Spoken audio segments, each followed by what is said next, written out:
Last night's debate, immigration was a hot-button topic, and Donald Trump only took credit for making it a big campaign issue. Watch this. If it weren't for me, you wouldn't even be talking about illegal immigration, Chris. You wouldn't even be talking about it. I believe that the great majority of people coming here illegally have no other option. They want to provide for their family. But we need to control our border. I also believe we need a fence. The problem is if El Chapo builds a tunnel under the fence, we have to be able to deal with that, too. There's 7 billion people across the face of the globe, many of whom want to come to this country. If they come legally, great. But if they come illegally and they get amnesty, that is how we fundamentally change this country. There's international criminal organizations penetrating our southern-based borders, and we need to do something about it. Secure the border, enforce the law, no amnesty, and go forward with a legal immigration system that gives priority to American working families and wages. Here with reaction, author of the New York Times bestseller, Adios America, the left's plan to turn our country into a third world hellhole, Ann Coulter, and the chairman of GOP, David Avella, is with us, who I ran into at the debate last night and had our own separate debate. Good to see you both. All right. Good to see you, Sean. You know, you actually said to me that you need to have me on because I'm establishment. Well, I said I was a good conservative. Okay. Well, that's what you said to me last night. So here's my point to you. The anger that conservatives have towards the Republican Party is they promised they would repeal Obamacare. They had symbolic votes, but they wouldn't use the power of the purse because they're afraid they would be blamed for a shutdown. They said in 2014, oh, elect us, we'll stop executive amnesty, unconstitutional executive amnesty, and they ended up funding it because, again, they were timid and afraid they'd get blamed.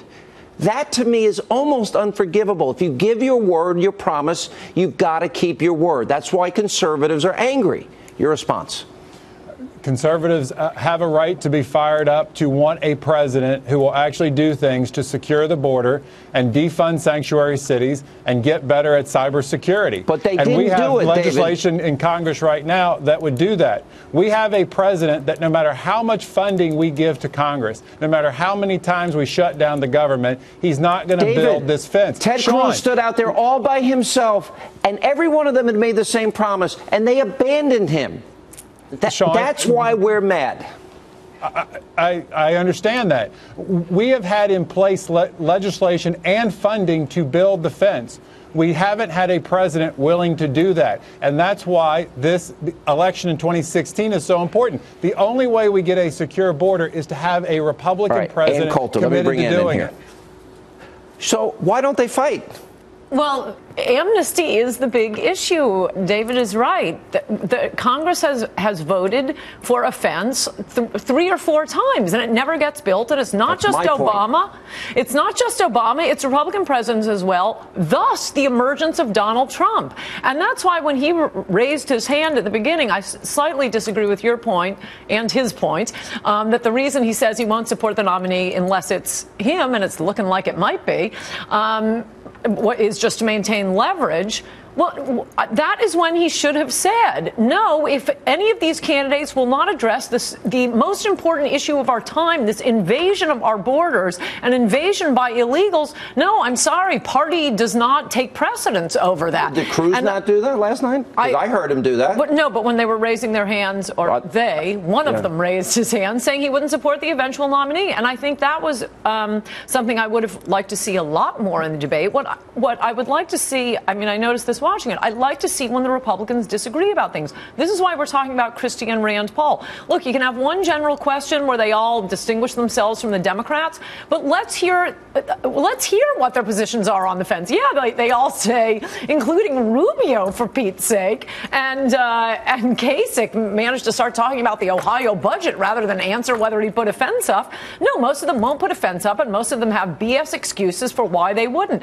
Rubio says because El Chapo built a tunnel. Well, yeah, it's a completely corrupt country, which is what our country is becoming. Somehow El Chapo didn't build a tunnel under Israel's fence. That fence managed to work. David, let's give David a few seconds here. Go ahead. This is a false argument. There is not a person on either one of those two stages that isn't for securing the border. That's not what I said. And where does if it's not a fence, it's a lie. And how does the math get us to electing a Republican president when conservatives have to make a choice? Are they going to support a nominee that's for single-payer health care, that's for higher taxes, that's pro-choice, that's for gun control? What conservatives get fired up about going out and voting in that election? And how do we elect a Republican president that way? I assume you're talking about Donald Trump, and I thought he had a great response last night. Yeah, Ronald Reagan used to be for abortion. He signed the most liberal abortion law in the country when he was governor of California. You are going back to positions 20 years ago of a businessman. None of those issues. You are going to lose every single one of those issues, and no one is ever going to watch a Republican debate again if we don't stop this invasion.